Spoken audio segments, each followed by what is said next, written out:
everybody. Oh, a little bit of lag there.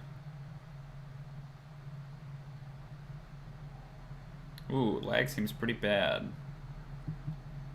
Let me see if that's any better. What's going on, folks? Thanks for coming.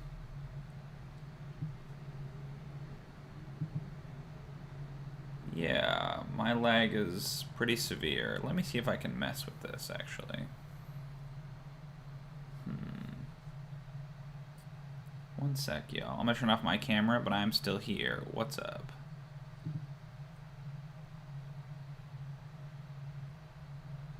Let's see.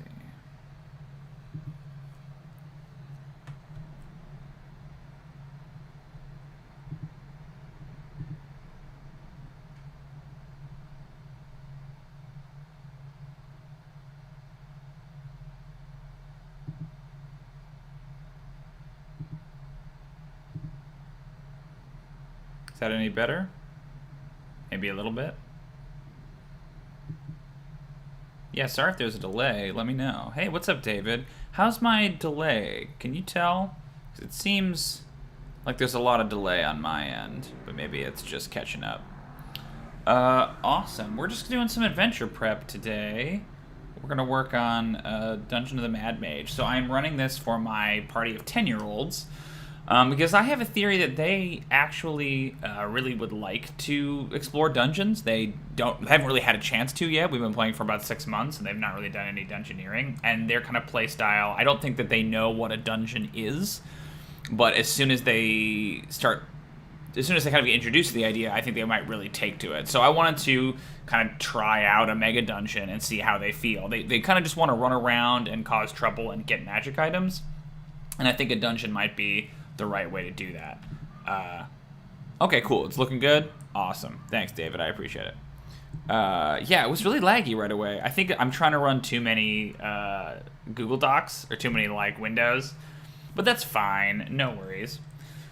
So I wanted to adapt a mega dungeon, but I thought, hey, I'll just pick a low level of Dungeon of the Mad Mage, and I'll do that because it's, you know, just kind of a big, crazy fun house, and that's the point of it, that you don't really have to worry too much about how did you get here, what's your motivation. But it's not all especially suitable for young kids. I'm sure they can handle a lot of the content, but I don't know. I don't necessarily want them going back to their parents and being like, oh man, look at all the gross corpses we found. I also have one of the players who has a deathly fear of spiders. I know there are a lot of spiders on these early levels of Undermountain, so I want to kind of just go through and do a scrub and see if I can tweak or toy with the material that's presented in Mad Mage. I like a lot of it. I think a lot of it's going to be good, but it's just a matter of making sure that it's appropriate for my party and for my my age group of kids. So I have already kind of started a little bit in looking at it. I'm actually going to start with the second level, which you can kind of see the map of here. The first level it doesn't have as many of the interesting things on it, and I'm kind of going to use this second level as a test bed to see if they like it. If they enjoy dungeoneering, then we can keep going deeper. If they don't like it, then we can move on and I can introduce other plots. So let's talk a little bit about what the general things are on this level. So we have these goblins. They call them the Rustbone tribe, and I actually really like the goblins. There's a fun sequence right away. The Goblin Bazaar is right away out the gate on this one. I'm going to use that as a hook to bring in one of my two parties. The way I'm playing with Undermountain is I'm toying with this idea that it is actually like disconnected from the material plane, that it is like a demi-plane, and it's just this dungeon that's controlled by Halaster, and that there are multiple entrances across the world that you can get into the dungeon from. Because I have two parties, I like the idea of them both kind of running around the same dungeon, but in different parts of the dungeon. So the goblins are going to be my hook into one party, and I think I might use the Intellect Devourers from the Xanathar Guild as my hook into the other party. But goblins I definitely want to keep. I really love this detail, this character Yek.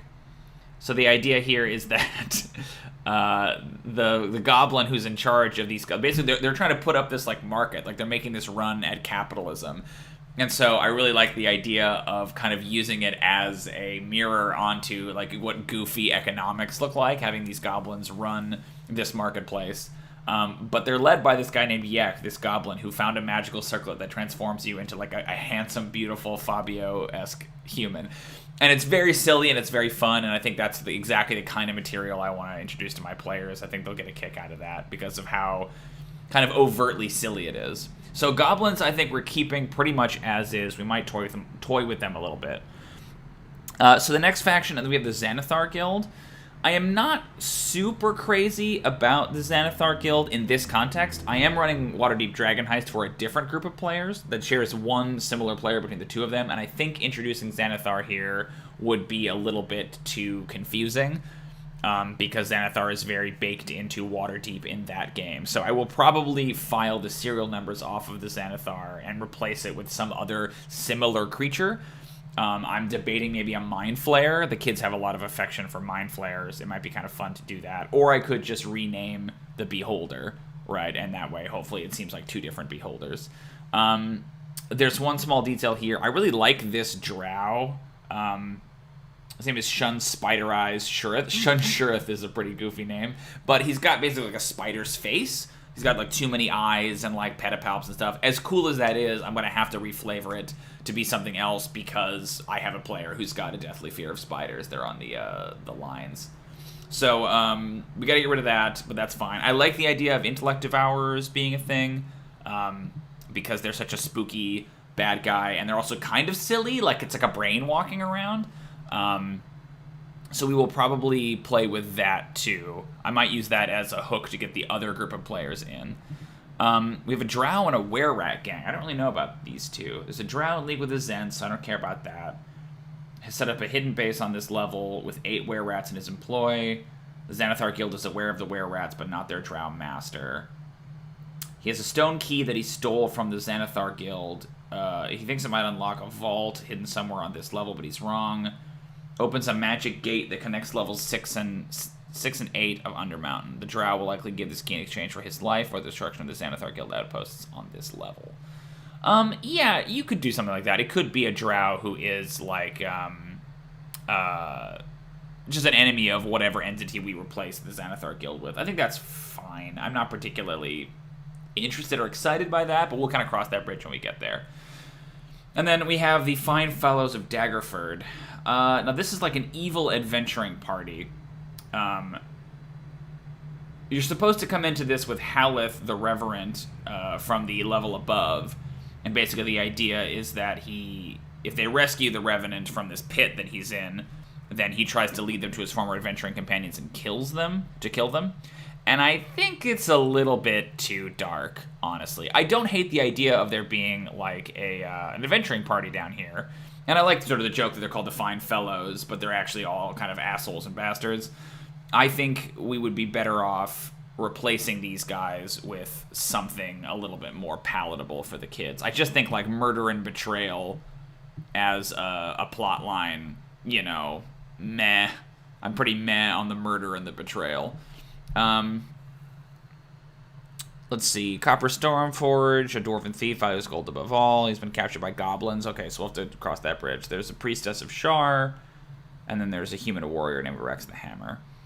Mutated apprentices. Halaster has handed this level over to his fervent pupils, almost all of whom were driven mad by their studies and mutated by the magic they wrought, becoming gibbering mouthers and Nothics. That's cool. I like that. They've seen Nothics before.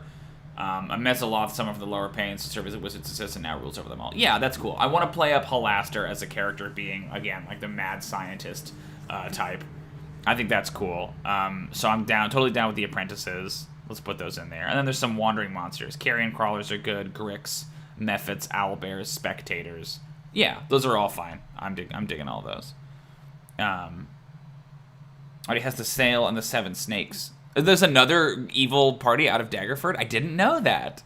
Oh, interesting. Okay, so yeah, we will cross the Fine Fellows Bridge when we come to it, but I might want to change them. I like the idea of them finding rival adventurers, but them being like explicitly evil and having turned and betrayed their party members. Like, there might be a way to spin that, but I don't know. It feels a little diabolical for these kids. Okay, great. So let's dive right in. So we have the Goblin Bazaar is the first location. So I'm only going to write down changes that I'm going to make to the material. So if there's something that I want to change, I'll make a note of it, but otherwise, let's assume I'm running the adventure pretty much as is. I'm changing the way that they enter the dungeon a little bit. They are going to come down this kind of long corridor here right below the compass rose, and then kind of have this split. So we'll just go through these sections. We have the bizarre side entrance. It's got detritus. It's got bas reliefs. It's a cute detail what the dwarven faces have been chipped away and replaced with cartoonish goblin heads drawn in charcoal. That's good. My goblins are very cute and innocent. Like, they're not particularly evil. I think that they're maybe selfish or callous, but I don't want to like portray them as being necessarily like murderous and overtly evil. I like them being kind of dim-witted and chaotic, and like selfish, right? Like, think of them almost like toddlers rather than like malicious, evil little orcs, right? Banging noise. Okay, so sure, they just come in the door. They can see garbage everywhere. The goblins are erecting a stage against the north wall of a 20-foot high chamber using stolen wood. Auction slaves. We don't have to mention slaves. That's fine. They're going to auction valuable merchandise here. They're still building it. There's 7 goblins. Fine. Sure, yeah, the joke is that, like, 3 of them are working and 4 of them are supervisors. Yeah, I like that. That's funny. Has drawn a crude blueprint of the stage. If attacked, they retreat to this area. They otherwise pay no attention to strangers. That's fun. Like, they don't care if you walk in. I like that. Cool. Gibbets and gravy. 4 iron gibbets hang from the hooks. Okay, so for gibbets, I'm not crazy about that. Let's go... Just maybe put a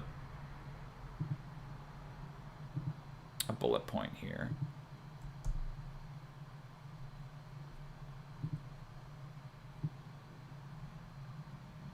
Can I mess with that at all? There we go. So in 1C, change gibbets to crow cages. Because I feel like a goblin like hanging by its neck is a little severe. Glom is a great goblin name. Caught stealing food intended for the goblin boss Yek. Okay, cool. Yeah, this is such a classic goblin kobold scenario where like you meet one that you could maybe befriend, but they're not entirely trustworthy, right? Glom was caught stealing food intended for the goblin boss Yek. She hasn't eaten in 2 days and happily provides information or her service as a guide in exchange for food or freedom. She knows about the magic circlet that turned Yek into a human and where the goblin boss keeps the rest of his treasure. Glom knows the general layout of this level of Undermountain, the positions of the Xanathar Guild outposts. Sure. Yeah, Glom's good. I like Glom. Can be picked. Cool. 1D. So this is the market hall. High ceiling, goblin vendors. There's 8 vendor stalls, 22 goblins are here, 16 vendors, 6 guards stand in pairs. Okay, so there's guards. A granite throne stands against the north wall atop a rectangular stone dais. Okay. Goblin vendors buy and sell stolen goods. So yeah, this is one change I know I want to make. I like the idea. So kind of the in my universe for the kids universe, Halaster's dungeon is basically a giant repository of all of his magic items. And there's traps and things to keep people from stealing them. Because the idea is to motivate them to come down here and take his stuff. And so I like the idea that the goblins on these lower levels have gotten a hold of some of his crappier magic items, right? And they're selling them. That's kind of the idea of the marketplace, is that like they've got past the ones that are easy to get past, and now they've set up this bazaar to try to sell things. So I was toying with the notion of like basically coming up with a bunch of like knockoff magic items that are similar to existing magic items, but a little bit crappier and kind of like, you know, meaningless ways. So the goblins sell cheap knockoffs of existing magic items.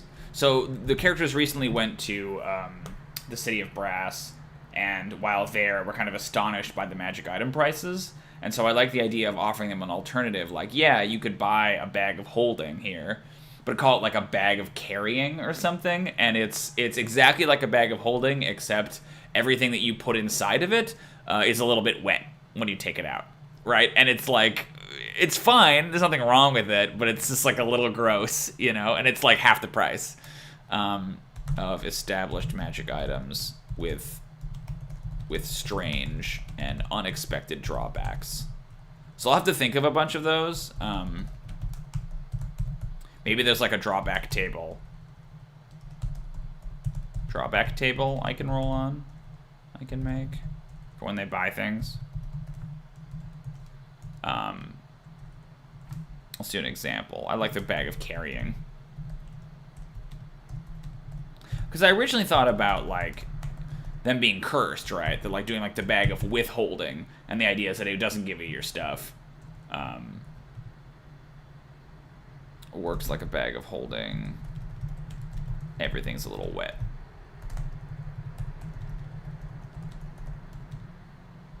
Is there a drawback table I can make? Yeah, that's cool. Oh, yeah, all the copper pieces in there would exodize. Both are Zents and show up in Storm King's Thunder. That's so weird. Yeah, I'm tired of that, of Zents. I don't like Zents. I find Zents to be kind of boring. I don't know. They don't, like, have a thing. They're just, like, they're kind of nebulously bad, and they're led by an evil wizard, and that's all you need to know. Boring. Goblin guards keep the peace. I like that. They attack with the goal of knocking troublesome visitors unconscious. Visitors whom the guards subdue are dragged out of the market and left in Area 8 without their weapons or treasure. Yek sits here when he... Yeah, so Yek's on the throne. I like that. Has been draped with animal skins and festooned with monster skulls and trinkets. The goblin guards have a total of 25 copper, blah, blah, blah, blah. Okay, Yek the Tall. Bugbears. Cool. So he's got guards. He's a handsome man wearing a golden circlet on his brow. A goblin boss in an altered form. Reclines on a mound of cushions at the north end of the room, eating an apple. 10 goblins, Yek's toadies, lie about on moldy cushions around him. Cool. Chained to the south wall is a male dwarf clad in leather armor who has been gagged. He has copper-orange hair, but his beard has been shaved off. See shaved dwarf below. Okay, so I'm not sure how I feel about that, but I think them having a captive is interesting. Yeah, weapons... Yeah, that's so gross. Weapons slipping constantly, yeah. Bugbears work for Yek because he pays them, sure. They can bribe the bugbears. Yeah, all this Yek stuff seems fine. He's got the golden circle that transformed him into a beautiful male human. Sends him to death and orders the goblin toadies and bugbears to attack. Yek joins the fray only in self-defense. They part company on... Okay, sure. So 3 of the goblin toadies will try to speak to them afterward away from the goblin boss. They plead them to end Yek's curse by stealing the circlet that has transformed the goblin boss into a human. They don't have a plan for doing so and are hoping the characters can devise one. The toadies can get all the other goblins out of the hall, but they have no control over Yek's bugbear bodyguards. Okay. Yeah, I like that, but like they don't like taking orders from Yek anymore. I could also see it being the opposite thing, where, like, Yek... They adore Yek because he's so handsome, I think is kind of fun. But I don't mind that. I think that's like something I'll play by ear. If the party is really amused by Yek and how the goblins treat him, then we can run with it. If they feel like Yek is weird and they don't like it, then we can have the goblins propose that they steal the thing, right? So, Copper Stormforge is the question. He's a captive of the goblins. They cut off his beard, and he doesn't like them. I'm not crazy about his, like, natural hatred for goblin stuff, especially because our goblins aren't evil. They're just goofy toddlers. I don't know how I feel. Like, I like the idea of them having a captive, but I kind of want to change the relationship that the captive has to the party, right? That they're not a member of an evil company. Yeah, them having a dwarven captive and they shave the dwarf beard, I don't hate. Is, like, Yek wearing it? I kind of think that's funny. If Yek has, like, shaved his beard and is now wearing his beard, this, like, beautiful golden beard, and that's why he's mad. Because I think there's something kind of funny about the idea of the goblins trying to sell copper to the party, but that's basically slavery. I think there's something funny about them not thinking of copper as being a person because they're children, but I think ultimately that's like a... I don't want to introduce the concept of slavery to the party. So let's not do that. So Yek shaved the dwarf's beard, shaved Copper's beard, and now wears it to improve his appearance.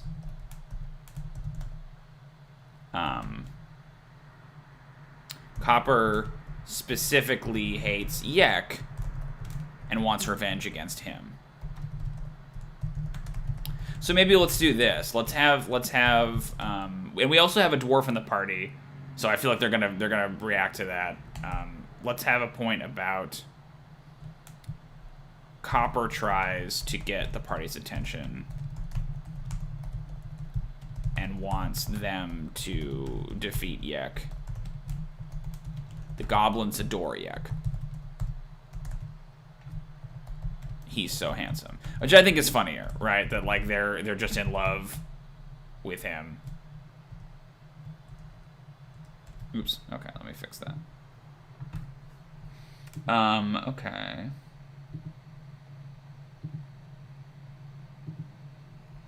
Is that not... What's going on with my formatting? Something's weird here. That's better. Okay. Let's see. Treasure. Goblins, they carry this much. Yeah, the circlet of human perfection. Only humanoids can attune to it. Transforms its attuned wearer into an attractive human of average height and weight. The circlet chooses the physical characteristics of the form, such as age, gender, skin color, hair color, blah, blah, blah. EX treasure. Contains the following treasure: a gruesome diorama featuring the stuffed corpses of a beholder. So here's the joke, is that like if the goblins in the market are selling these knockoff magic items, I kind of like the idea that Yek's treasure like is all garbage, right? Like it's all art like objects that he's collected because now he's beautiful and he's interested in beautiful things.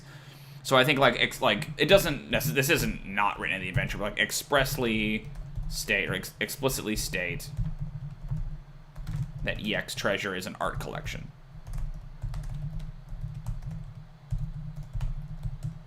Yeah. Explicitly state that it's these things he finds to be beautiful, and they're all like completely not beautiful because he's a goblin and he has bad taste. Okay, cool. Great, so that's the Goblin Bazaar. I feel pretty decent about that. Let's talk about Let's talk about Calabash's quarters. Oh, he wants to change it, of course. Calabash's quarters.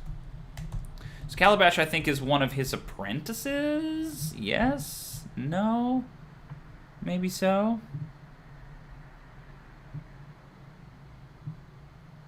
Okay. Yeah, one of his apprentices, though not one of the original 7. He's been trapped in a pocket dimension for hundreds of years and is now completely insane. Characters might stumble across him as they explore his chambers. Okay. So there's some water in a water pump. Kind of boring. Abandoned library, dusty tables and cauldrons. Disturbing library in any way alerts the specter in area. Okay, so there's a specter. The wizard's kitchen.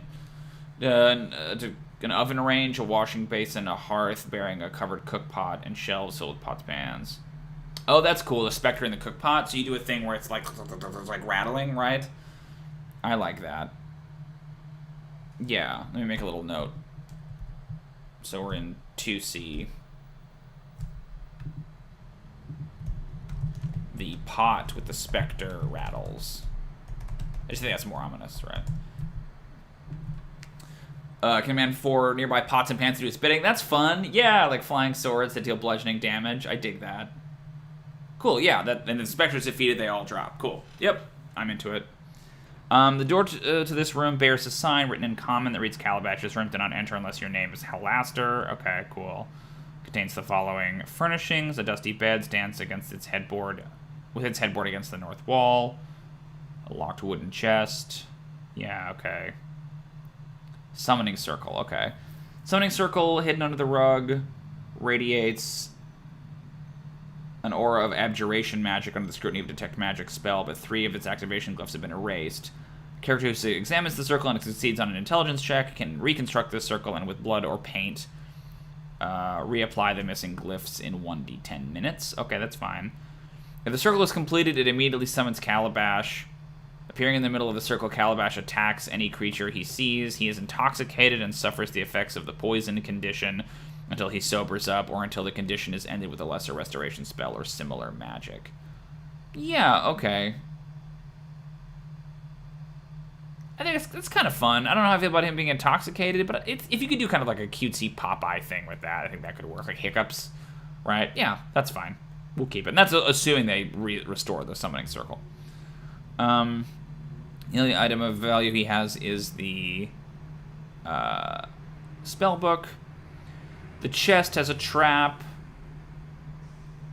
The shield is empty except for a note in common that reads retirement fund, don't spend this on ale. Yeah, that's funny. I like that. Deals lightning damage. Okay, that's all good. Sweet, that was simple. Okay. This is Halaster Puppet. This one I like. Both doors to the room are difficult to open because the furniture is piled against them. A successful DC 15 strength athletics check forces open either door. Apart from these screwed barricades, the room contains the following. So an animated life-size puppet of Halaster Black Cloak. Awesome. Is hard at work on an experiment. The puppet is made primarily of wood and canvas with a shoddy gray cloak draped over its shoulders. Dozens of cloth eyes have been sewn into the cloak. I love that. A puppet loops over a stone table covered with dusty alchemical equipment and vials of various solid and liquid substances, but nothing valuable or dangerous. So it responds to any movement within 20 feet of it and threatens any creature that comes closer, shouting in Halaster's voice, terrible and painful magical death, fireball. Yeah, sure, it's like screaming at them. I get it. So one thing I like is if Halaster's going to be our bad guy, I like the idea of giving them both both parties a little bit of face time with him relatively early in the dungeon, and this is kind of a great way to do it without doing it. So I like that. Yeah, it's not doing anything. It's a construct. Now who will find the cure to fill fever? Okay, sure. Yeah, Halaster Puppet's fine. No changes necessary. I think that's good. Abandoned camp. Has a base camp here, but was forced to abandon the place after a run-in with the fine fellows of Daggerford. The room is strewn with rotten supplies and the remains of a fire pit. 3 bugbear corpses and an intellect devourer's body are heaped in the northeast corner. Ooh, okay. Searching the corpses reveals a scrap of parchment with the following phrase written on it in common. As many as there are stars in the sky. This is a passphrase to safely enter the Xanathar Guild outpost at Area 9. Okay. So, the idea of an abandoned camp is fine. I don't hate it. Oh, sure. Yeah, the formatting's weird now. That's fine. But I'm not crazy about these corpses. So, I'm not sure exactly what the solution is here. I think, in general, skeletons are better than corpses for kids, right? Because they're kind of abstracted. So I think we'll just say the corpses are replaced with bugbear skeletons. I might want to change them from bugbears, because if we've established that... Well, maybe the point is that some of the goblins have been taken over by intellect devourers. Yeah. Yeah, I think that's fine. I'm into that. Okay. Because you should give them that passphrase if they need it, right? But I think a nice simple way to do it is to just replace those. Anytime you see a carcass, replace it with a skeleton. Archgate to level 4. This dusty room is hidden behind a secret door disguised to look like a plain section of wall. Embedded in the middle of the room's north wall is a stone arch, its frame engraved with images of fallen coins. The arch's keystone has a tiny slot in it. This is one of Halaster's magic gates, and the rules are as follows. Feeding a gold coin into the slot in the keystone causes the coin to disappear and the gate to open for 1 minute. Other coins placed in the slot disappear but don't open the gate. Characters must be 8th level or higher to pass through this gate. The first creature to pass through the gate triggers an Elder Rune. A creature that passes through the gate appears in Area 1C on level 4, and the closest unoccupied space next to the identical gate located there. Okay. So the gates are an interesting proposition. Oh, wait, I didn't want to look at that. I want to look at the Elder Rune, or Elder Gates, because I don't know what that does. So they make reference to this Jasira character.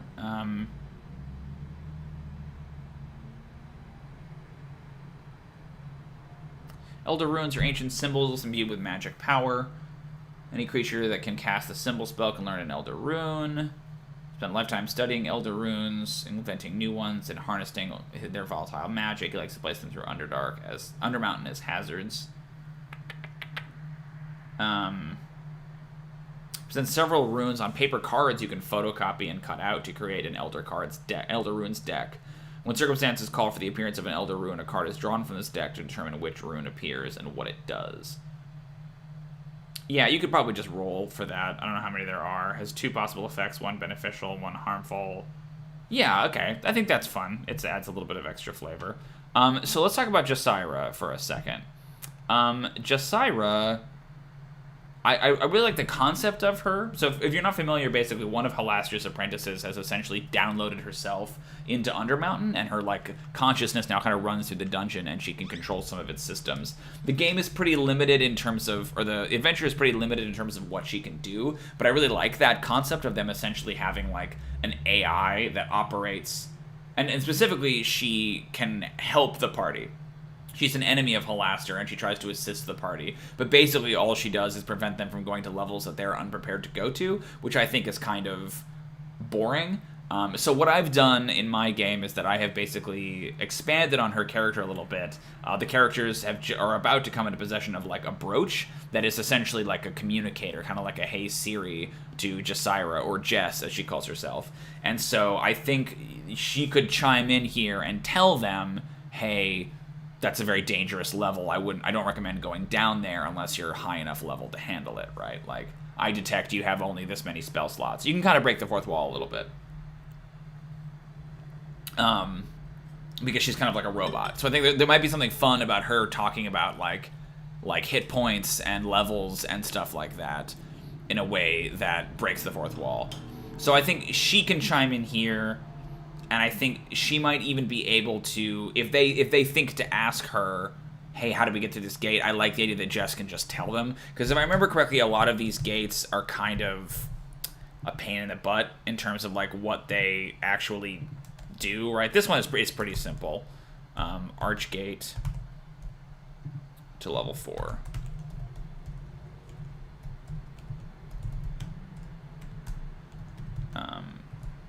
Let's actually make these. I love bullet points. I have like a weird addiction to bullet points. Jess not only tells them about the coin, but not only warns them about the level, but if they ask her, tells them how to operate the gate. I don't think she would do that until they like are a high enough level to face it, though. Okay, great. So again, yeah, there's all these different levels, which is the thing we'll have to communicate to the party as well. Okay. Music of the Dead. The hallway leading to this chamber is filled with the haunting sound of a harpsichord playing. The room contains the following: a harpsichord. Middle of the room is a harpsichord made entirely of bones. Ooh. With human, dwarf, ogre, and halfling finger bones for keys, somber music emanates from it. A little macabre. Carved in the north wall is a single measure of musical notes. They are faded and difficult to read. The bone harpsichord has been enchanted to play on its own, but stops when a living creature comes within 10 feet of it. A detect magic spell reveals an aura of conjuration magic around the harpsichord and a smaller aura of necromancy magic emanating from something inside it. Any character who has proficiency with a musical instrument can correctly play the displayed notes on the bone harpsichord. Any other character who tries to do so must make a DC 20 intelligence performance check. A successful check causes a decorative skull above the keys to fall away, revealing the treasure. Okay. So I'm not crazy about the bones, because it seems a little macabre. Hey, what's up, Shadowrunner? Thanks for coming. Yeah, dude, bullet points are everywhere in all my adventures. So this is the Music of the Dead, and I think it's a scroll of raised dead, which is cool. It's a good treasure. Music of the Dead. So let's do this instead of it being made of bones. The harpsichord is not made of bones, but is instead played by a ghost.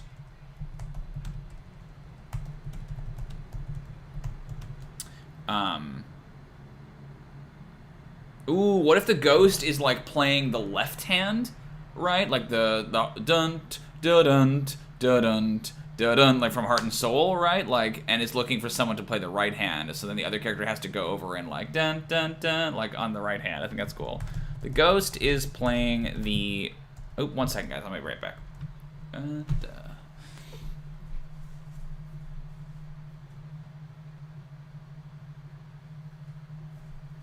I think that's cooler. That's more fun.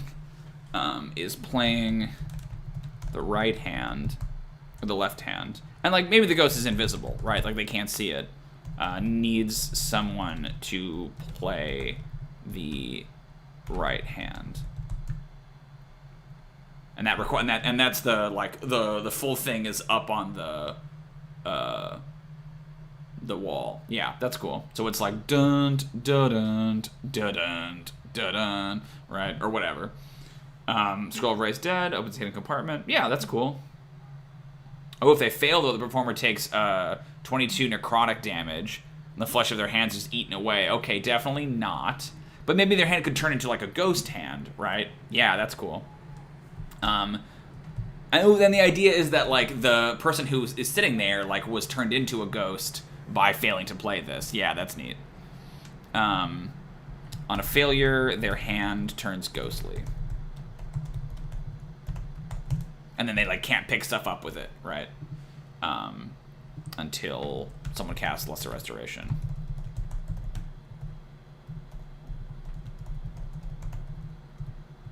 Cool. I like that. Shocking discoveries. Okay, 7. Several chambers where mining equipment and copper ore were once stored is now occupied by laboratories devoted to experiments in electricity and necromancy. Trenzia, one of Halaster's new apprentices, conducts her research here. Trenzia's workroom, this well-maintained workroom, reeks of rotted flesh and ozone. Well, we'll talk about that. Odd metal instruments designed for measuring electricity rest atop tables, along with several loose scraps of parchment with notes that include terms such as rate of decay and accumulation of charge. It's fine. A thorough search of the room yields a scrap of paper that was once part of Trenzia's log. It reads, Day 1, Halaster has granted me this abandoned copper mine in the arcane chambers. Finally, I have access to the components needed for my experiments. Cool. Ghoul barrels. 12 sealed wooden barrels covered with dust rest against the walls. 3 are empty. 3 contain fist-sized chunks of copper ore. And the remaining 6 each have 1 ghoul crammed inside. Disturbing any of these barrels causes all 6 ghouls to burst forth and attack. A hammock laden with blankets hangs the north wall. Sure, copper-plated door. Ghouls. I don't know how I feel about it. I think ghouls are okay. Like, they're basically zombies. You know, kids know what zombies are. Yeah, I think ghouls are fine. We'll be careful not to, like, over-describe how scary they are, but I think ghouls are okay. So this is Shocking Discoveries. And then... yeah. We don't need to make any adjustments there. So the door is humming. If they touch it, they take lightning damage. That's fine. Tucked into the fold. So it's like these logs. Okay. I no longer trust the other apprentices. What they see is mysticism I know to be science. I can't stand there. Incantations. Oh, sure. So it's like a wizard that doesn't believe in magic. That's cool. Trenzia turned this laboratory into a giant lightning trap, sacrificing herself in its construction. Copper tiles. A metal-coated skull of a half-elf. Trenzia floats above the room, giving off crackling sounds. That's cool. Yeah, it's like a lightning skull. Golem. A flesh golem stands in the center of the room amid destroyed tables, shards of broken glass, and rusty mining equipment. Not sure about a flesh golem. Might be a little gruesome. A 5-foot wide, 5-foot high chute in the southeast corner curves downward, descending 20 feet to area 13A. After she was driven mad by her scientific and necromantic experiments, Trenzia convinced Halaster to transform her into a flame skull with these changes. Yeah. Cool. Yeah, that's all good. Each of its turns, the skull uses action to electrify the floor, and that shoots up. Remains electrified until the start of the skull's next turn. Creature that steps on the copper tiles or starts its turn in contact with them takes 10 lightning damage. Instead of taking damage, the flesh golem regains 10 hit points. Sure, yeah, that's cool. Yeah. So let's do this. This is a pretty simple change. Let's make the flesh golem a copper golem. Flesh golem is a copper golem. It's a copper golem. Yeah, that works. The skull, I think, is fine. It's a little cartoonish, but I'm okay with that. I mean, I think that's good. 3 ghasts hunker behind the door leading to this room, waiting to attack. The room contains the remains of a mining operation. It's kind of boring, though. There's just, like, randomly 3... It's not that I have, like, a problem with the content. It's that I think that that's not interesting. Let's see. It's the half-elf skull. Okay, so, like, it's her bones. Yeah, okay. Fed her body to the ghasts. I don't think we need that. I think we can remove the ghasts in here. I don't think they add anything. I think they're just kind of... I think he could have fed them to the ghouls in the other room, you know. Remove the ghasts. They just don't... It's not that I think that they're too dark. I just think they don't do anything. And they just had a fight. The last thing is, like, yet another fight. Let me look at maybe the layout of how that looks on the map. So we're over here. We're talking about 7C and then 7D over here. I feel like that's the fight. We've already... It was like ghouls and then the laboratory and then the ghasts. We don't need that. That's fine. 7E. So a fun detail here, we have one of the characters one of the characters in the party is trying to become a lich, and so I have written a big complicated list of steps they have to undertake. I even actually used the table, the Chartopia table that we made a while ago to come up with the 3 ingredients they need for their like potion that will kill them, right, that they have to imbibe. Which is a little dark, but we'll talk about that when we get there. And one of them was the skull of a scholar. So I really like the idea of Trenzia's skull being perfect for that, right? Like it's literally here. Who could have asked for anything better than that? Copper vein. Yep. Has another partial entry from Trenzia's log. Lightning and copper wires have created a pack of ghouls. He was not impressed.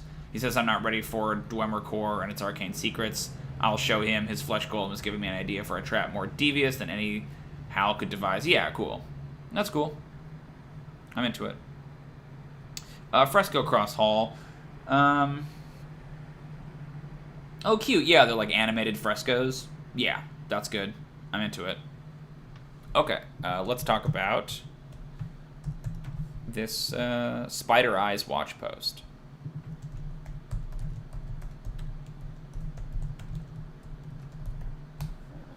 So we can't do a spider. I wonder if we can do a squid, you know? If we're going to replace the Beholder with a Mind Flayer, right?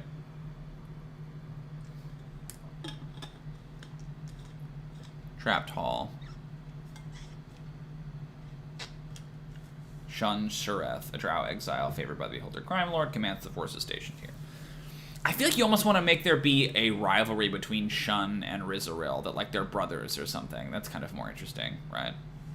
So there are 2 bugbears, Bolgus and Bolkar. That's cool. Disarm the poison traps. Okay, so there's 2 bugbears that stand guard, where it narrows to a width of 10 feet, and then the dart traps.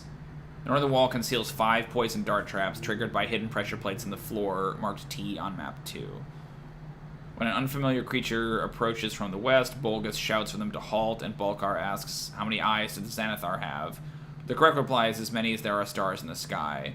If anyone gives them the wrong passphrase, the bugbears invite them forward, but don't disarm the traps. That's cool. So what we need to do is we need to think of a new phrase and a new name.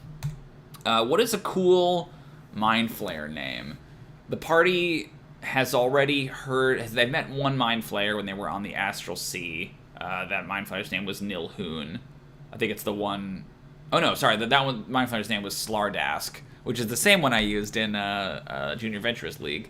Nilhoon is in Waterdeep Dragon Heist, and one of the players has met that Mind Flayer. So we need yet another Mind Flayer name. And then we need, like, a riddle. I like the how many eyes does the Xanathar have, because it feels like there's an obvious... you could just do how many tentacles, right? Like, how many tentacles does whatever have? And you think that means 4, because it's got 4. But, like, you know, as many... I mean, honestly, you could use as many as there are stars in the sky, because they know that they're, like, extraterrestrial, right?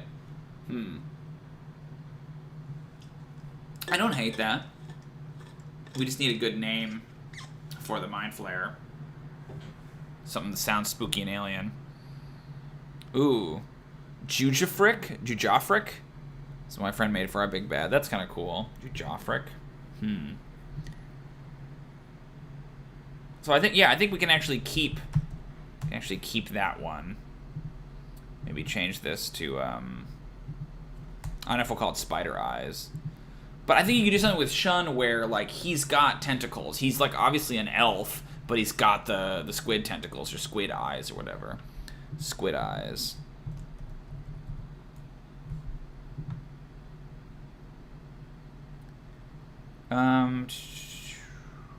So the question is, how many tentacles does... Let's put... I'm not crazy about the apostrophe, but... Jufric have... Or is it Joffric? Joffric. Have... I kind of want, like the Xanathar, right? Like, is interesting. Although they just say Xanathar have. If anyone adds in the wrong passphrase, let a Xanathar guild escort the bugbears, attack them. Yep, so the 5 poison trap. I want to look at this room. So this is 9A, trapped hall. 9A. We're over here. Okay, cool, yeah, so there are these, like, up here near the top, like right there. There are these trenches they have to pass through, right? I will probably wall that area off just because I don't really want them going over there. And then wind around the corner. Yeah, cool. I might have the other characters come in this way, the other party. Or I might bring it like way down here. Okay.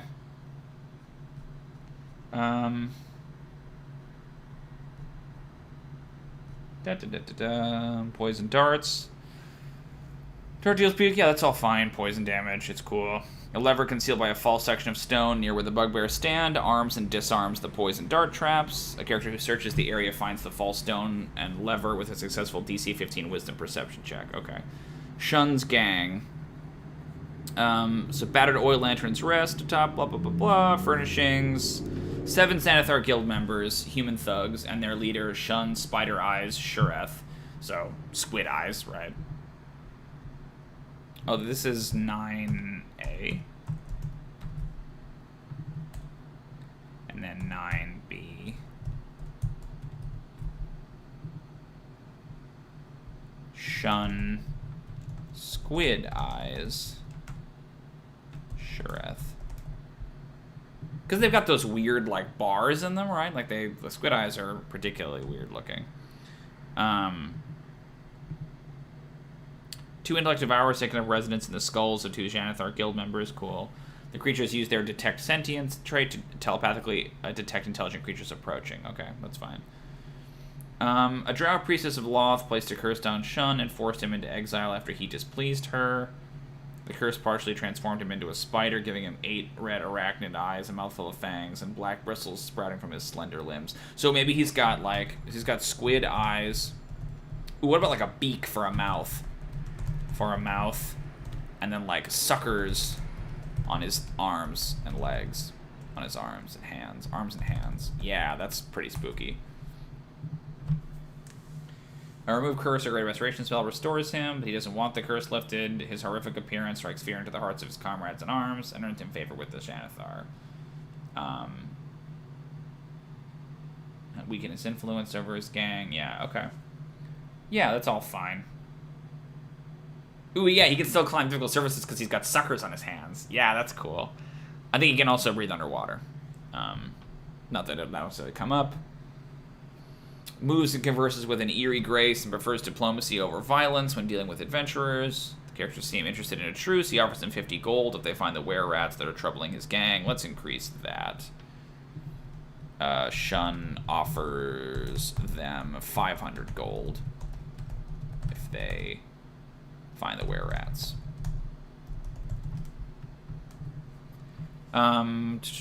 Here's Thug's attack. Shun Shurth calls for bugbear reinforcements from Area 9D. His goal is to capture his enemies and haul them to Skullport as trophies. Prisoners are brought to the Skull Island.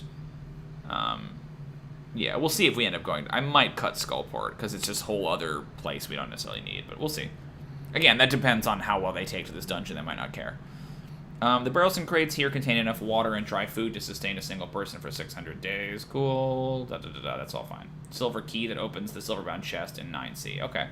The gang's treasure. It's just 100 gold. That's not very much. We'll say it's 1,000 gold.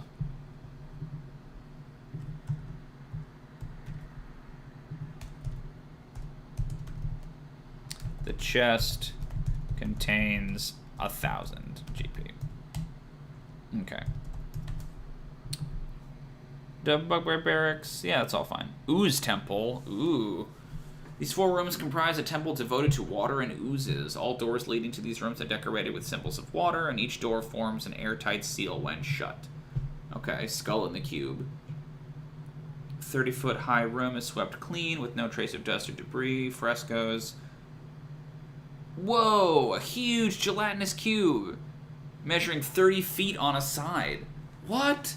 Situated in the northeast corner where the characters first arrive, floating in the center as a dwarven skull sheathed in glass. Any character who succeeds on a DC 15 Wisdom Perception check can tell that the skull is suspended in an enormous gelatinous cube, not levitating. I love that. That's really cool. Okay. Which belonged to a Durgar. Last year preserved within the skull, the Durgar has a magical ability to enlarge itself. Okay. The skull now has the power to enlarge the gelatinous cube, and the skull's glassy coating protects it from the cube's digestive acid. Removing the skull from the gelatinous cube causes the orb to shrink to its normal size. The skull has no magical properties other than its ability to enlarge gelatinous cubes. And potentially other oozes at your discretion. Yeah, that's all good. This giant, gargantuan, gelatinous cube. Okay. Flooded room. This laboratory with a 28-foot high ceiling is completely filled with 2,400 cubic feet of salt water created by a spell gone awry. Opening the door causes the water to empty into Area 10A. Creatures within 20 feet of the opened door are caught in the deluge. Yeah, okay. Salt water is fine. Bludgeoning damage. Fills both rooms to a depth of half an inch. It's the putrid, rotting corpse of a human wizard in green and purple robes. No. Definitely not.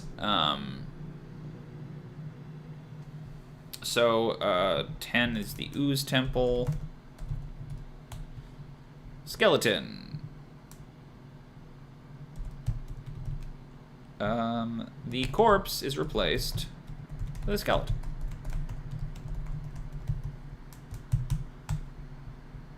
So far, this is actually pretty usable. Like, with that common rule of thumb, right? Like, but the squid eyes I think is cooler, more interesting. Overturned tables, waterlogged books. That's all good. Altar to Jubilex. Juiblex, right? I like Jubilex, but that's fine. Juiblex. A false altar. In the middle of this 20-foot high room is a limestone altar topped with a misshapen mound of gold that looks like it was poured on the altar in molten form and left there until it cooled and hardened. Uh-oh. They don't like the way I pronounced Dweeblex, everybody. Jubilex. The mound of gold is an ochre jelly of unusual color trapped in magical stasis. Yeah, okay. I like that. They're going to want to get that gold. Black mildew drips from the lidless eyes and gaping mouths carved into the wall. Depictions are harmless. Okay. A close examination of the altar reveals it bears an inscription in abyssal that reads, "A gift of flesh willingly given can feed our eternal hunger." A character who inspects this mound of gold can ascertain its true nature with a successful DC 12 intelligence nature check. A detect magic spell.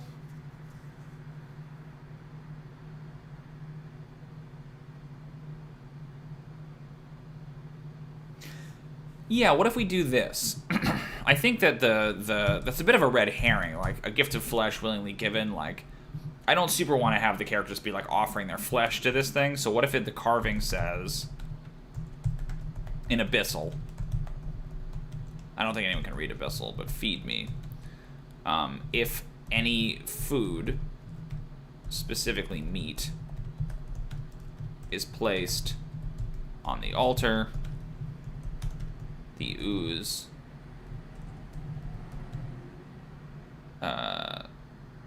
transforms into gold. Otherwise, it attacks. And I think you could frame it like it is literally molten gold, right? Otherwise, it attacks. And I don't think it counts. Like, I think if you put your hand on it, that works too, right? Yeah, cool. Because it's like, there's a stasis field that immobilizes the ooze, but also renders it impervious to damage. Like, there's just a lot of complication stuff there. So I think, like, the point being that the ooze isn't an ochre jelly that looks like gold. It is literally molten gold that can still attack you. Yeah, okay, that's fine. Midna's Lair. Alright, so this is another question about the Fine Fellows of Daggerford, right? So we've already established Copper exists.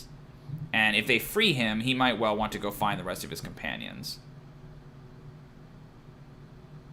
An apprentice of Halastra's claimed this area as her own workspace centuries ago, using her mastery of the unseen servant spell to create multiple invisible helpers. Even after her death, her unseen servants persisted, waiting for her to return. Midna Tauberth, one of the Fine Fellows of Daggerford, recently intruded upon the hall and is using it as a rest area. A hall of degeneration. Okay, sure. Yeah, Hall of Degeneration. It's got, like, images of wizards turning into Nothics. Master of the Unseen. Flickering torchlight created by the Continual Flame spell. Spills out in this room. Midna relaxed on one of several overstuffed chairs in the middle of the room, waited on by 9 living unseen servants. She wears 2 holy symbols, one shaped like a gold coin, the other like a black disc. Okay, who cares about that? Empty bookshelves and desks line the walls. A portrait of smiling Halastra hangs above the table. I like that. Each day at dawn, the platters and flagons are mystically replenished with fresh food and wine, courtesy of Halastra's magic. The effect produces enough food and wine for 12 people. The magic persists as long as the table remains in this room, and there's dishware capable of containing the bounty. Okay. She's not interested in sharing her newfound lair with others. She advises characters to leave, face the wrath of invisible servants. Ooh, what if we do this? So the idea here is that, like, maybe she used to be his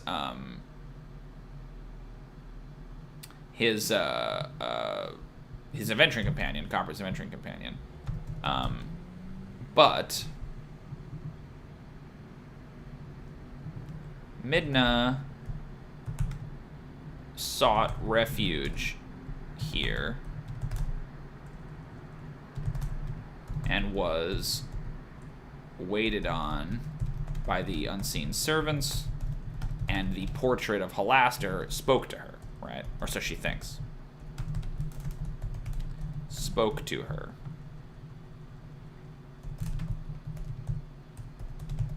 Asking her if she wanted to become one of his apprentices, right? One of his apprentices. She studies magic here, and he guides her. He guides her, attended by the servants. The servants. I like that. Jess is very jealous of Midna and wants the party to attack her. I think that, like, I like the idea that Jess, the sort of artificial intelligence that the party has, like, is objectively helpful at all times, except when they're interacting with other apprentices, and that's when Jess gets, like, aggressive or like emotional or irrational, right? Like, just like the one sort of tell. Yeah, that's cool. Yeah, and then they fight. Jesse come in and reclaim his holy symbol. I don't care about the holy symbols. So I think she's a wizard. A wizard and not a cleric. A wizard, not a cleric. I think it's weird that the party had 2 clerics and no wizard, you know. Okay, cool, that works. 12 is Dwarven tools. These hallways are lined with crumbling stone tables and shelves upon which rest sturdy Dwarven anvils, whetstones, tongs. It's got an archgate, okay, to level 5. So I think it's similar rules again, right, with the previous archgate. Let's just go copy that one.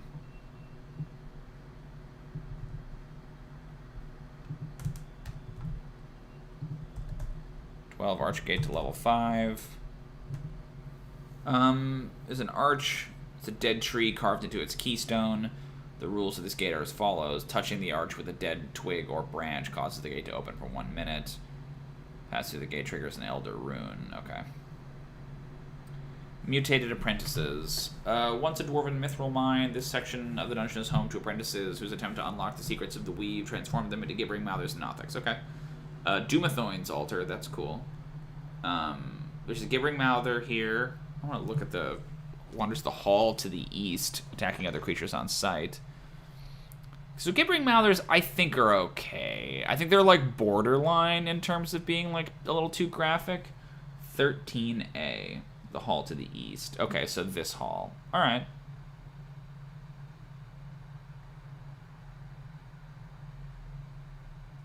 The way they number these chambers, I think, is kind of strange. But all right. Scrolling back down, we made a lot of cover. We might get through this whole thing today. That's awesome. Wanders the halls to the east, attacking other creatures on sight. Overturned mine carts and discarded mining equipment. Blah blah blah blah. A redstone altar is 3 feet tall, 500-pound tapered block of dark redstone engraved with dwarvish prayers to Dumathoin, the keeper of secrets under the mountain. Greasy goblin handprints cover the altar, which any dwarf would consider a desecration. Any character who takes the time to clean the altar gains the following magical boon. All secret doors are plainly visible to that character for the next 24 hours. Yeah, that's good. Cool.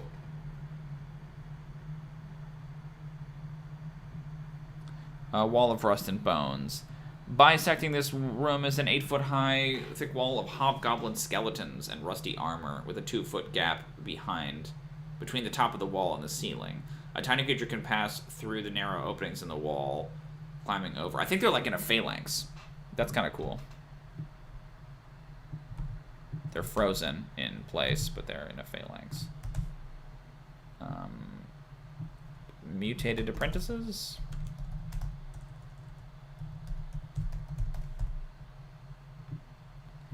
The hobgoblin skeletons stand in a phalanx. Climbing over them requires an athletics check. Can be easily broken apart or pushed down, but doing so creates a lot of clatter and summons the Nothics from Area 13E. Okay, cool. Vacant washrooms. Yeah, sure. Nothic to see here. I hate it. An arcane lock spell has been cast on the western door. Rizarl, the drow mage, can pass through the portal. Other creatures must force the door open with a successful DC 25 strength athletics check. 4 Nothics lurk here. Equipment, low-lying stone shelves along the walls are stuffed with crumbling pairs of dwarven boots. Nothics are insane and attack most creatures they encounter. So the party spot Nothics before. They're spooky. I think Nothics are like a really good spooky monster that's just kind of cartoonish enough that it's not horrifying the way that maybe a gibbering mouther would be. Are easily and quickly cowed by displays of magic, however. So they realize in their presence of one or more spellcasters, they become slightly more cooperative. They know that several bipedal rat creatures are holed up on the other side of the western door, and that their master is a purple-skinned elf wizard with red eyes and white hair. That's cool. Okay. Gibbering Mine. Walls this partially collapsed section are streaked with veins of copper. 3 gibbering mouthers are gathered here and begin to jabber as the other creatures approach. They fight until killed. Strike it rich. The characters hear sounds of battle as they traverse the hall leading to this 10-foot high room, which is partially collapsed and contains the following. Yeah, okay, so Rex is here. Instead of dead Nothics, let's have them be like piles of ash.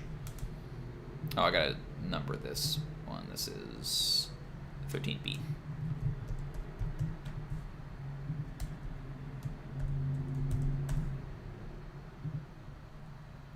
(13G). The dead Nothics are heaps of ash, heaps of black ash. By vicious Mesoloth and 2 Nothics. Mesoloth was summoned and bound to Undermountain by Halaster. Its task is to prevent intruders from looting the dungeon. It uses telepathy to command the Nothics, which serve it out of fear. Was the founder and leader of the evil adventuring party known as the Fine Fellows of Daggerford. Rex assumed, based on the success of Durnan and other capable explorers. Boy, was he wrong. Like most villainous groups, the Fine Fellows lacked cohesion. Fed up with his companions bickering, Rex struck off on his own. He was searching this room for loot when the Mezzaloth and the Nothics came in behind him, cutting off his escape. So I think... No, that's not B anymore. That should be G. Let's say that Rex is attempting to rescue, or was attempting to rescue.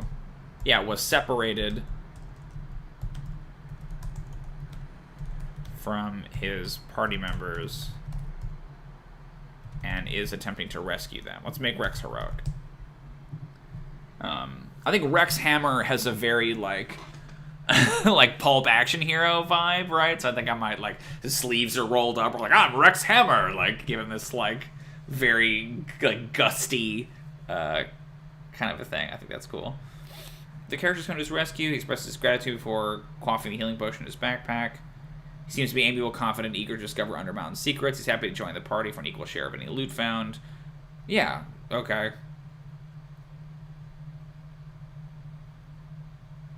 Actually, I don't mind that. I don't mind him being a bully. I think that that's fine. He's a bully, though. Think Gaston. Like, he seems handsome, and he seems affable, and he is heroically trying to rescue his companions, but maybe it comes out that, like, it was, like, his negligence that got both of them lost. That's kind of interesting. Rex's backpack lies next to one of the mine carts. Contains a silvered longsword, a 30-foot coil of hempen rope.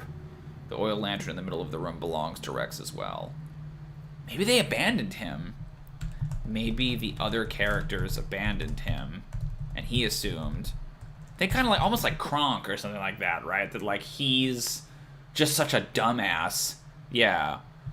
The other characters abandoned him, and he assumed they were kidnapped. Now he's trying to fight his way to them. So he appears to be like, because Copper was actually eventually kidnapped, right? And because Midna was, like, persuaded away, you know, he assumed they were kidnapped. And this is what I mean. Like, I didn't change that much, but there's, like, little details like that that help, A, me personalize it, and B, like, just kind of recast the notion of, like, these are all evil bastards who betrayed each other into, like, well, they're flawed adventurers. They're not as heroic as you are, kind of a thing. I like all that. Let me check this guy. Okay, cool. Great, just checking to see how the video looks. It looks like it's a little bit slow, but that's fine. Ka-chow. Okay. Potion of healing, that's all good. Base de resistance. These other two chambers have been claimed by a drow mage named Rizarl, his summoned Quasit minion, and 8 were-rats. At least for now, Rizarl and the were-rats are staunch allies. Works for 2 groups. House Urvindar, a low-ranking drow house from Enzo Baransan that is slowly and secretly consolidating its power in Undermountain, and the Zentarum, which is trying to drive the Xanathar Guild out of Skullport. Okay, so let's simplify that. I don't care about the Zentarum at all. It seems very weird that he's working for both. Base de resistance. So Rizaril is Shun's brother. Both members of House... How are you supposed to pronounce that? House Ovrindar? Ovrindar. He has come to rescue his wayward brother who fell in with the Mind Flayer.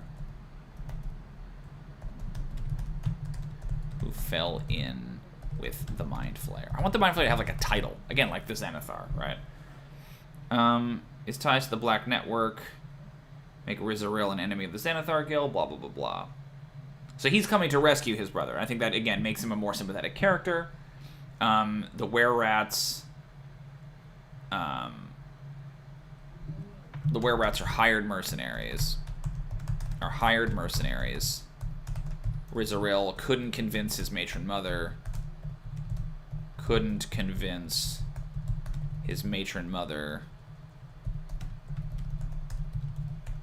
To aid him.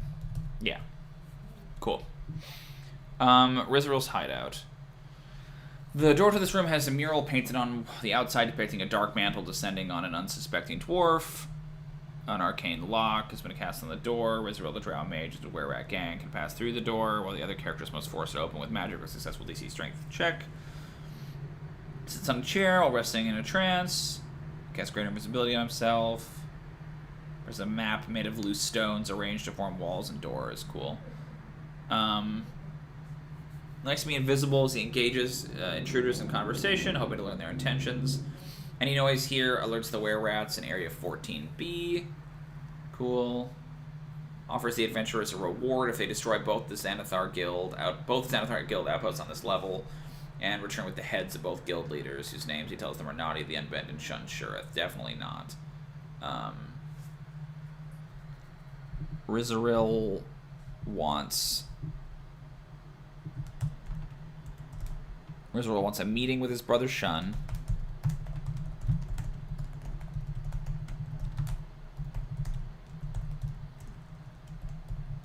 But fears Nadia. She's like a barbarian. He's afraid of her. Rizarl doesn't reveal the nature of his reward, other than to say that it will make the party's exploration of Undermountain easier. If the character delivers the heads of Nadia and Shun, well, no. Rizarl gives them a stone key hidden in this room. The characters attack him. Rizarl calls forth his were-rats to defend him while he summons a Quasit. If the adventurers overcome these forces, Rizarl trades the stone key for his life. Okay, sure. Rizarl knows the way to Skullport through level 3 and might share this information with friendly adventurers. He refrains from divulging his allegiance to House... I can't say that.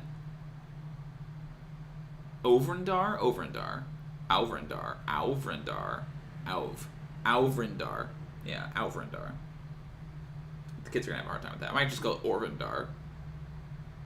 Orvindar? It's a very weird name. He will, however, reveal his allegiance to the Zentarum. Nope. If they need assistance, Rizarl urges such characters to seek out Boskin Gorp. Boskin Gorp! What are these names? Or Gorb. Boskin Gorb.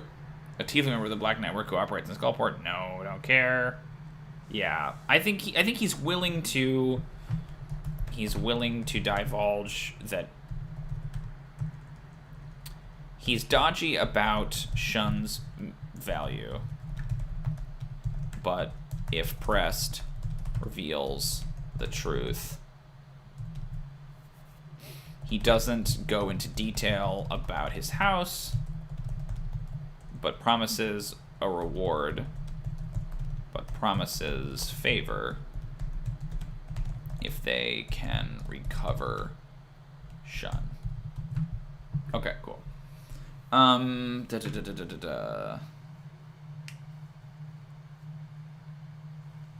Rizarl's chair is a loose floor tile that contains a hidden compartment, which can be found with a successful DC 15 Wisdom Perception check. It contains 3 items: his spell book, a 12-inch long stone key, a 12-inch long driftwood wand with a symbol of the Xanathar.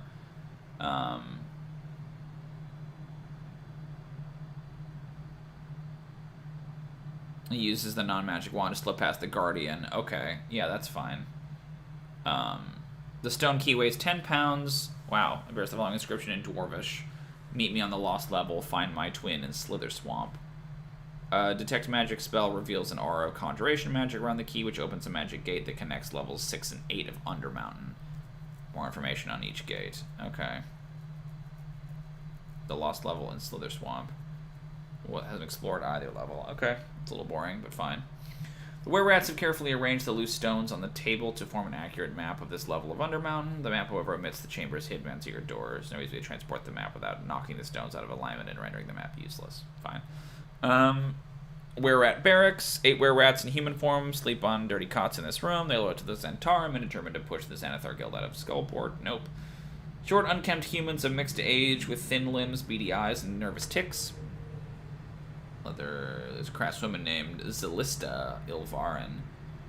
She's mean-spirited, but has a good rapport with Rizarl, whose intelligence she admires. The others are a degenerate bunch of inbred, light-fearing weirdos who spend too many years living underground. The men are named Freck, Hank, and Cosric, and the women are named Arith, Elabor, Krina, and Sibylle. Yeah, it's all good. Separate Name of Justice. 3 worthless dog-eared chapbooks called Out of the Inferno, Volumes 1, 2, and 3. A tawdry series about a tiefling romance. Yeah, he's got romance novels. I like that a lot. Out of the Inferno. That's so silly. Okay. Yeah, base to resistance I think is good. 15. How many chambers are there, out of curiosity? How close are we to being done? Ooh. Oh, there's a lot. A lot of chambers. Okay, maybe we're not that close. Oh, 26? Okay, so we're a little over halfway. Okay. Dusty Throne. What? Why does this exist? This is just a throne. Doesn't do anything? Let me look at this room. 15. 15. 13. Okay, yeah, there's just 2 busted rooms. Like, why do the... I'm not a big fan of that. I mean, maybe is the intention that those are places for you to rest? I think that's got to be what the intention is. But I feel like they should, like, indicate that on here. You know? Partially Collapsed Room also has it. Nothing of value remains. That's very weird. Okay. Hungry Rust Monsters. So let's see. Old Festival Hall has an arched ceiling 30 feet high and contains the following rust monsters. Wall decor. Can't find enough ferrous metal to satisfy their hunger. The helm provides a momentary distraction that characters can use to cross the hall safely. Sure, so they're like fighting over a rusted steel helm. Yeah, okay. Rust monsters are waiting for them. The torch brackets bolted to the wall are beyond the rust monster's reach, but make irresistible snacks if fed to the creatures. Yeah, that's all good. Okay. Cool.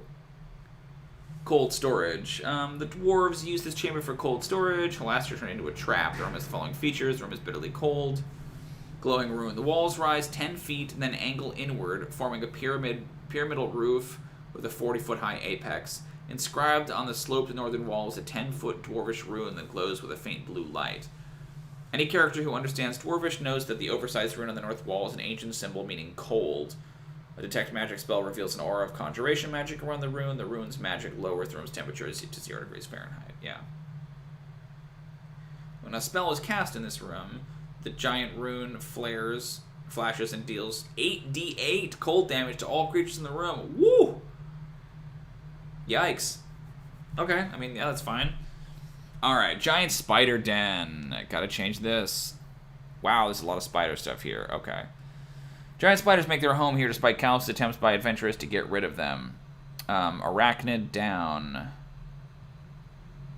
Okay, so let's look at the room. This is like a bunch of spider stuff. So there's one room here. Narrow paths wind between scattered piles of broken furniture and garbage. 2 iron chandeliers, once anchored to the 20-foot high ceiling, have fallen, their ropes cut. One has crashed into a pile of debris. Pinned beneath the other chandelier is a dead giant spider. A dead giant spider, its body shot full of arrows and scorched by fire, lies next to a broken wooden bed. Sticky webs. There's a ring of swimming. Yeah. No good. So what's snakes? Like what's another thing we could put in here? Can't do webs, right? So this whole area feels like it just needs to be redesigned.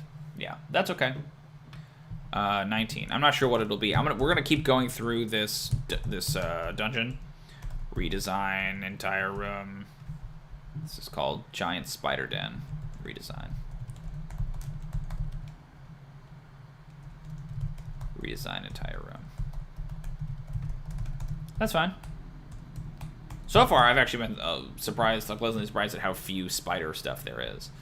Deadeye's Watch Post. Stationed here, 5 human thugs, 8 bugbears, and their leader, Nadia the Unbent. A beholder zombie provides additional security. Okay, cool. That's fun. So this is called Deadeye's Watch Post.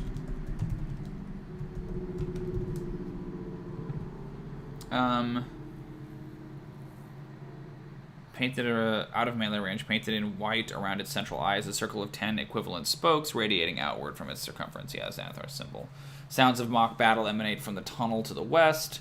Attacks anyone who enters the room without brandishing or wearing the symbol of Xanathar. Combat in this room brings reinforcements from Area 20B. Okay, that's fine. 20B has a fight.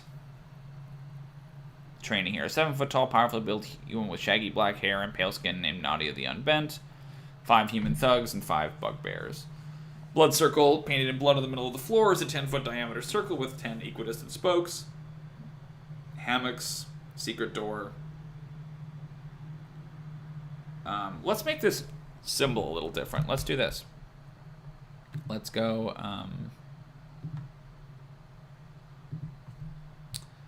20A. The Mind Flayer's symbol is a circle with 4 spokes pointing down. Kind of like Yogg's symbol, right? The symbol is written in chalk.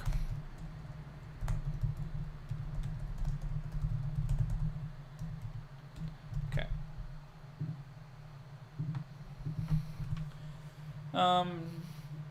Archgate to level 6. This hallway has 3 alcoves. The 2 southernmost alcoves contain secret doors to areas 20B and 20D.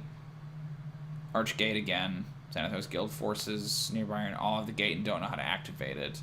Touching the arch with a non-magical item made entirely of ferrous metal, such as an iron spike, reduces the item to powdered rust and opens the gate for 1 minute. Okay, yeah, that's fine. So same rules, right, with Jess. Secret Armory.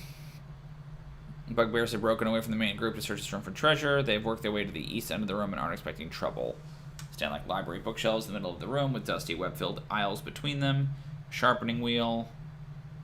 Collection of dwarven morning stars and casting undesirable ones onto the floor.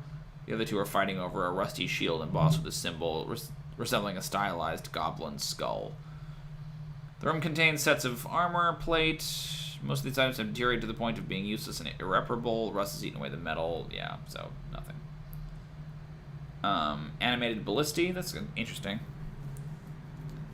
This arched 30-foot-high ceiling of this long hall is set with glowing red crystals that cast dim light throughout the hall. Right out of the fixtures go dark, sure. Each animated ballista is a large wood and iron construct. Shoots you blindside out to range of 120 feet. Is blind beyond that distance. It can't be blinded, charmed, deafened. It can't right itself if knocked prone. Interesting.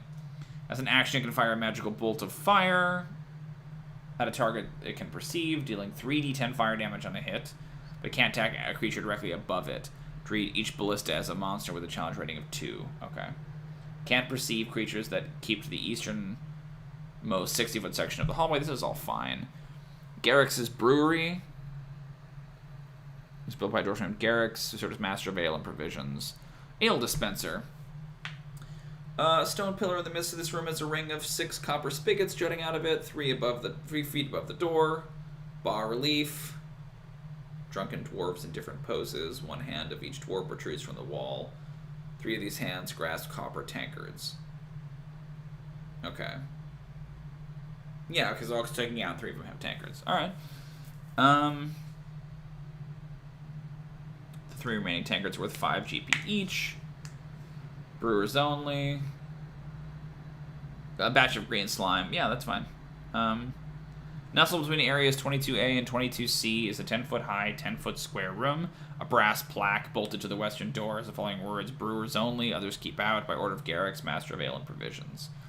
Ale vats, 6 stone vats arranged in 2 rows of 3 dominate this 28-foot-high room. Doors and barrels, each vat is hollow. What's going on in this section? Like, what are they? One of them contains a beholder zombie. Okay.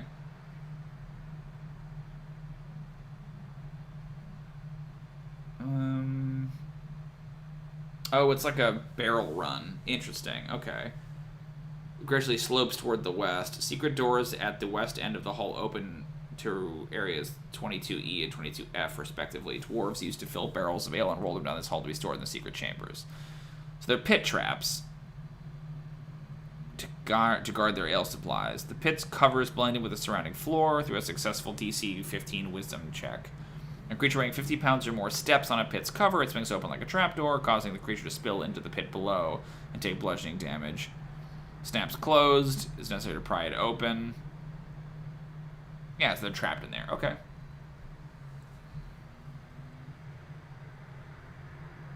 So they wouldn't open if an object is rolled over them.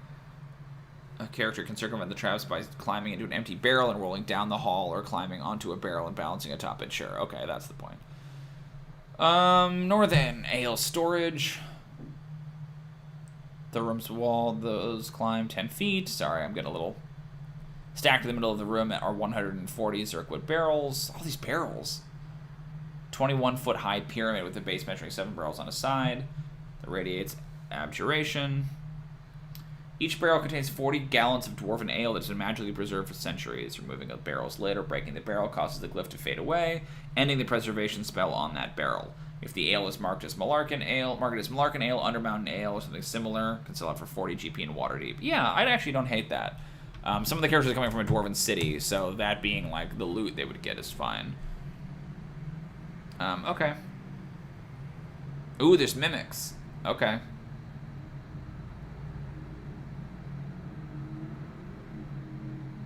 Alright. Interesting. Okay, 23. Ruined Dwarven Temple.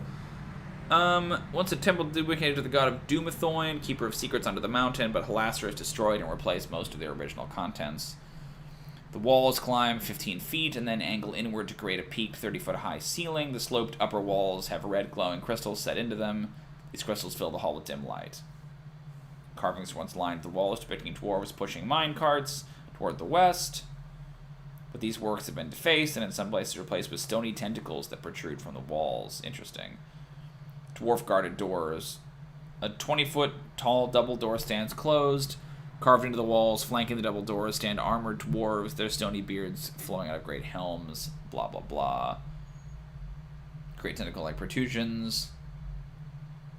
Okay, harmless effect. Hall of Dead Dragons. Skeletons of 4 huge dragons, their bones held together by a wire and cement. Interesting. Each piece of the dragon has been a few pieces of each dragon have been broken off and fallen to the floor. A 5th dragon skeleton in a similar state of disrepair fills an alcove to the south. Okay. Inanimate skeletons of 5 adult dragons. Yeah, so it's like dinosaurs. Cool. Yeah, I like that. Dead Adventurer. The skeleton remains of a tiefling clad in rotted leather armor. Clutches a quarterstaff that's become brittle with age. A tattered backpack contains gear. Visit the tiefling Severe was a monk who fell prey to a cloaker. Doesn't know what became of his adventuring companions or the cloaker. Questioned about Undermountain, Severe's spirit reveals that there's an elven tomb nearby with a secret door in the north wall that neither he nor his companions could open. Okay. Creature storage. Halastra uses 3 chambers as a storage facility for creatures that he has captured and petrified. He restores them to flesh using elven magic in Area 25A. Okay. Caryatids of Restoration. Caryatids. The pillars, white marble, shaped the likeness of a stoic female elf. They face inward. Is a quadrone with his bow at the ready. It makes clacking and clicking noises. Bas relief. Unicorns and bare branched trees.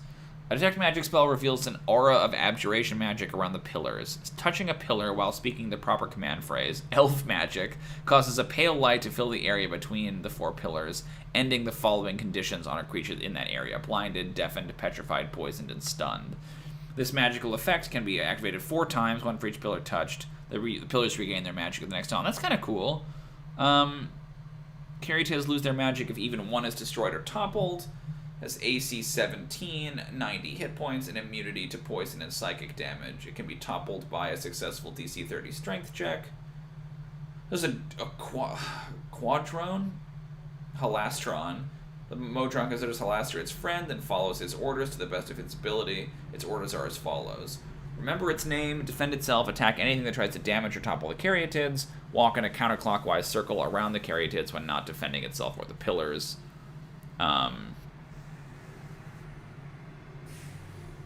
But it only speaks Modron, so... Huh. That's a very weird one. I don't know about Celastron. Like, it's kind of funny, but it's so random and has nothing to do with... I kind of want to... Yeah, let's change it. I like the idea of Halastron. I think we can save him, but I don't understand what he's doing here. So let's change that and have it be a basilisk that guards this area, because it's more thematic, and I like the kind of notion of it. Caryatids of Restoration. The idea being that, like, the basilisk has come to lurk here because it knows people will bring petrified food here, right? That's in 25A, or 25 carry tits of restoration. 25 is creature storage. Okay, creature storage.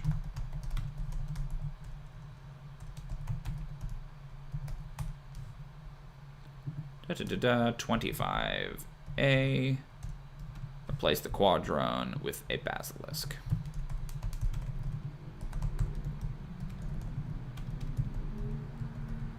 Cool. Life statues. Petrified creature table. So let's look, though, because if that's if it eats petrified... Yeah, maybe that doesn't work.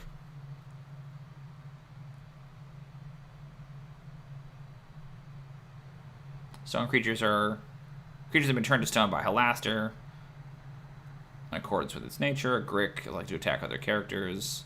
Are they walled off? Because I think it's like a prison. If it's the same area I'm thinking it is, then I think it's like a prison. 25B. Yeah, let's just put doors on all of those. Yeah. So the basilisk can't get into the doors, and so it just kind of like waits for adventurers to bring them food. Yeah, I like that. And then, you know, you kind of get to have all the fun of the basilisk petrifying you without actually having to worry about the consequences. We're almost done. There are doors on each alcove. I'm fading fast. Oof, I don't know why I'm so tired. Preventing the basilisk from getting in there. Getting in there. Okay, let's look at these people. So, Hidden a secret door contains a lifelike statue of Halaster. Casting a greater restoration spell on the statue or subjecting it to magic of the Caryatids triggers a magic mouth spell. Cast on the statue that says Fools. It's funny. If you expand the dungeon to the south, a illusory wall behind the petrified mind flayer conceals a tunnel beyond. Has no substance. Petrified were-rat looks like the statue of a wiry young man grasping a sword. He's not part of Rizarl's gang, but tries to join it if given the chance. His name is Zarn Cassifax. Some of these names. Okay. They don't say anything about the mind flayer? Funny.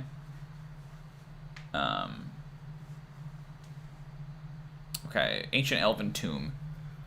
These chambers are much older than the dwarf-hewn chambers that surround them, as evidenced by the crumbling walls, the slanted floors, and the thin streams of dust pouring down through cracks in the sagging ceiling. Halaster converted this tomb for the elven dead into a series of test chambers that now lie abandoned. 26A, do not feed the owlbears. 2 owlbears left here by Halaster are hungry and attack anything that enters this room. Sarcophagi, reduced to rubble. Carvings. Secret door. Characters who search the room for treasure find a 10-pound clay pot lying amid some rubble near the south wall. This pot is painted with images of a barefooted elf druid leading a march of small uprooted shrubs that seem to be walking of their own accord. Reveals an aura of transformation magic around the pot, which is a common wondrous item called a pot of awakening. If someone plants an ordinary shrub in the pot and lets it grow for 30 days, the shrub magically transforms into an awakened shrub at the end of that time. When the shrub awakens, its roots break the pot, destroying it. The awakened shrub is friendly towards whoever planted it. Absent commands from its creator, it does nothing. That's ridiculous. What a silly thing. Yeah, right? It is very, very dense. Secret tomb.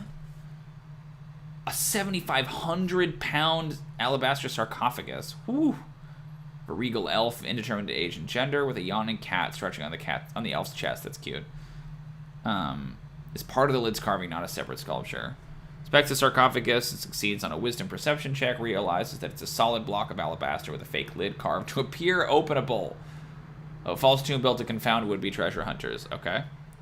Halaster's crushing eye. Destroyed tables. It's a sloped hall. I think I have a sense of what this is going to be. 10-foot square section of floor marked X on the map is a pressure plate. 20 or more pounds of pressure to depress the plate. A 10-foot diameter stone sphere painted to look like an eye. Bloodshot eyeball careens from an alcove at the top of the sloped hallway and down the passage. Yeah, totally. Let's roll initiative, and the sphere rolls with a +8 bonus. On its turn, it moves in a straight line until it reaches a corner, then changes direction to follow the sloped tunnel until it comes to rest in area 26C. Sure. Can move through other creature spaces, and creatures can move through its space, treating it as difficult terrain. Whenever the sphere enters a creature's space or a creature enters its space, dex save, 10d10 bludgeoning damage. Oh, man. Kind of slow it down by using an action to make a DC strength check. Spear's speed is reduced by 50 feet. Yeah, you like hold it, right? But it still pushes you. That's cool. Yeah, I love that. That's great. That's very cartoonish, very classic. Bloodletting Chamber, meanwhile. Nope. Whatever that is a different thing now. Jesus. The contrast there is very funny. This is Elven something. I love that it's like this, yeah, it's this ancient Elven tomb with like a giant Indiana Jones ball in it. Elven tomb. No bloodletting chamber, I gotta say. Redesign this entire room. Yeah, redesign entire room. And also, like, it doesn't do anything. Like, it serves no function. It's just like, isn't this place gross? Or it's D.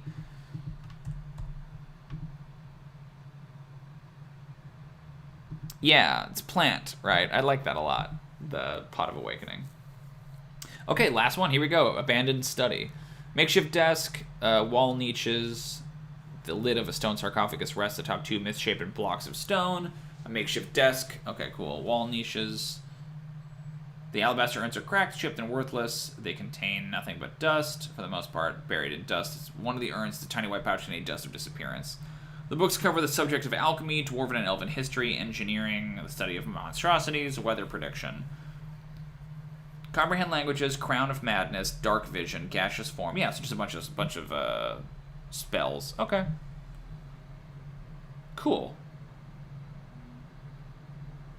Yeah, I think that's it. I think that's the level. So a few things I need to do. I need to redesign the giant spider den.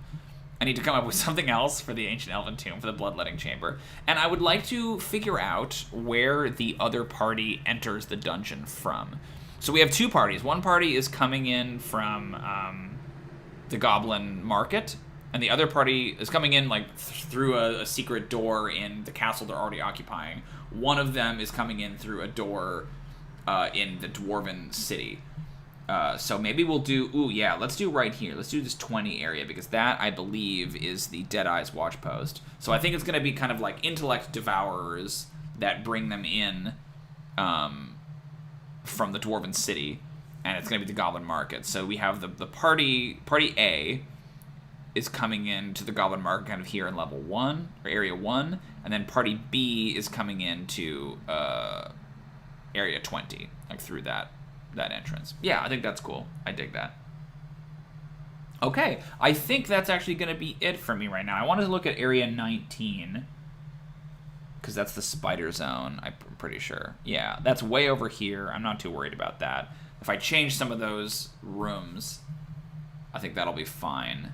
To think of a new kind of a monster. I'm debating that, like, maybe leaving a lot of the spider, like, accoutrement, but then having some other bigger monster have come in and eaten the spider. Or spiders, right? Like, the webs are still around, but maybe the spiders aren't there. I'm also toying with the idea of having the characters that find out about the goblin market, right? That find out about the goblin market have a map, because, like, they basically find, like, advertisements for the goblin market. So I might just give them the map, but have them have, like, goblin notes kind of scrawled all over it. So I could see writing, like, spiders over here, or the area with the skull writing, like, dead skull, or, like, scholar skull over here. So that way that gives them, like, gives the characters things to kind of explore. Yeah. Okay, I think that's pretty much it. Ooh, a tea chamber. I like that. Yeah, a tea chamber. A chamber for tea. Instead. Unseen servants, maybe? Serve tea. I like that much better. Thank you, Shadowrunner. What a great suggestion. Okay, I think that's going to be it for us today. That was Adventure Prep for this week. I will probably be back next week. I'm not sure what we'll be prepping. But yeah, this should be plenty for me to do. Hopefully, the goal with doing this, too, is that maybe they don't explore the entirety of Undermountain, but maybe they get a little taste of what it's like to explore this dungeon, and then they want to keep doing it, right? Because it's more fun than having to kind of go search for adventure in the wider world. In which case, I can add new levels, but hopefully this is, you know, because we only play once a month with each group, this is like months and months and months worth of content, if they decide to engage with the dungeon. If not, thankfully I didn't put in too much work to fix some of this. There's a little bit I have to do, but I think for the most part, it's going to be pretty easy to handle. So I'm like, I thought about purchasing the adventure for Roll20, but I think until I know that they're committed to it, I don't really want to drop the cash on that. I think I'm going to wait and see if they actually go for the dungeon. And if they do, great, then we can buy it, and that'll make my life easier. But if they choose not to, then I probably will, you know, save the money. Great, thanks for coming, everybody. We'll be back next week with another episode of Adventure Prep. If you like the channel, please consider subscribing down below. You can find us on Twitter at XBWebSeries. We have a Discord as well, which is a link to in the doobly-doo. Yeah, and I hope to talk to you guys soon. Thanks so much for coming. I will see you later.